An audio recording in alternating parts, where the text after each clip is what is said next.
Suffering can draw us closer to God. Suffering can strengthen us in faith. Through suffering, God can prune us. Suffering has a value. And therefore, today we're going to see the suffering can be also for the glory of God. It also has redemptive value. Lazarus, a friend of Jesus, was sick. Jesus was informed about it, but he did not go for 3 days. He allowed Lazarus to die. After he died, was kept in tomb. Jesus visited his house, and his sisters were crying. Many people, hundreds of people, had come there to console them, and they're saying that if you were there, he wouldn't have been dead. And Jesus tells them, if you believe, you will see the glory of God. And then he goes to the tomb and he calls out to Lazarus and tells him, Lazarus, come out. And Lazarus came out. And then all the people gathered there. They glorified God, and many received Jesus. Many accepted Jesus. Many believed in Jesus. Many came to God. So that was the glory of God. Suffering also is redemptive. Jesus himself accepted suffering. Mother Mary accepted suffering. All the apostles, they accepted suffering. They underwent all kinds of suffering. Jesus underwent excruciating pain and suffering in the Garden of Gethsemane. He allowed himself to be suffered. He allowed himself to suffer. He allowed himself to go through that excruciating pain. There was a time we almost cried out, Abba Bapa, if possible, take this cup away. But Abba Bapa did not take the cup away because it had a value. He allowed him to suffer.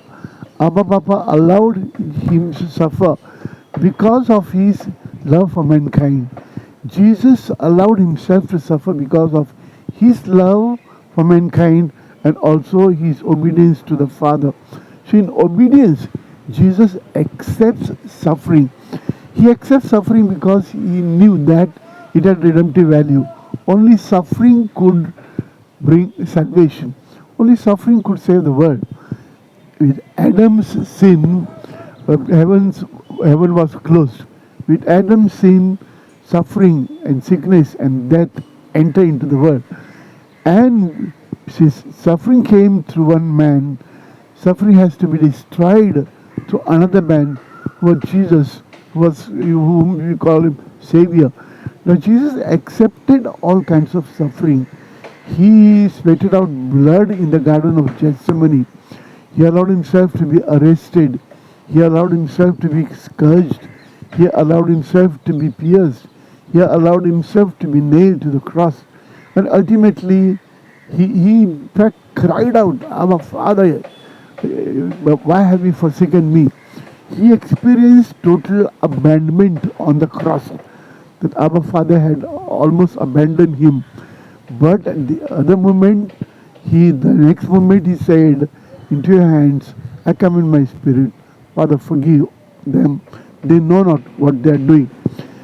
This moment, the moment Jesus died on the cross, that was the moment of salvation.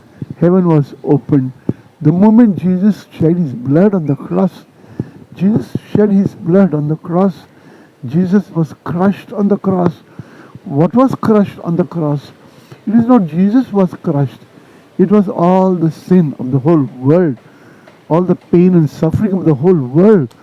The pain and suffering of the humanity was crushed. The power of evil was crushed on the cross. The power of death was crushed on the cross. And Jesus became victorious. He rose from the dead on the third day. So cross, which was a sign of excruciating pain and suffering, became a sign of victory. The moment Jesus died on the cross, heavens were opened. Heaven was closed because of the sin of Adam. Heaven was opened the moment Jesus died on the cross, and then that was a moment of reconciliation between God and man. Man came down, heavens were open, the salvation came, and now salvation is available for all of us. Now the heaven is available for all of us. Heaven is open. This is the salvation. This is the redemptive value of suffering.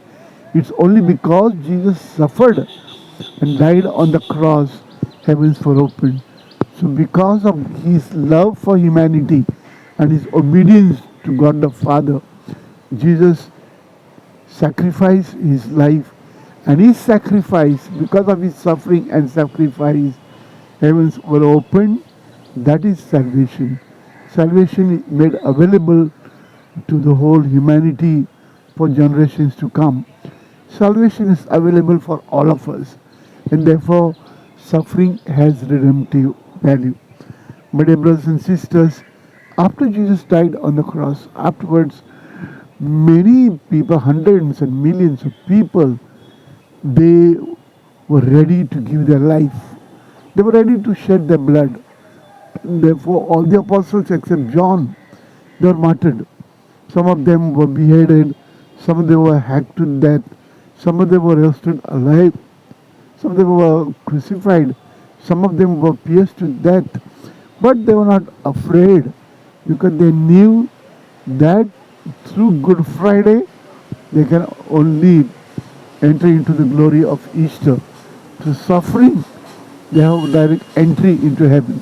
Therefore, my dear friends, what we have been so many days, what we have been listening to is that suffering is not only for the sake of suffering. God can draw us closer because of suffering. God can prune us. God can strengthen us in faith. Suffering can be for the glory of God, and suffering is redemptive.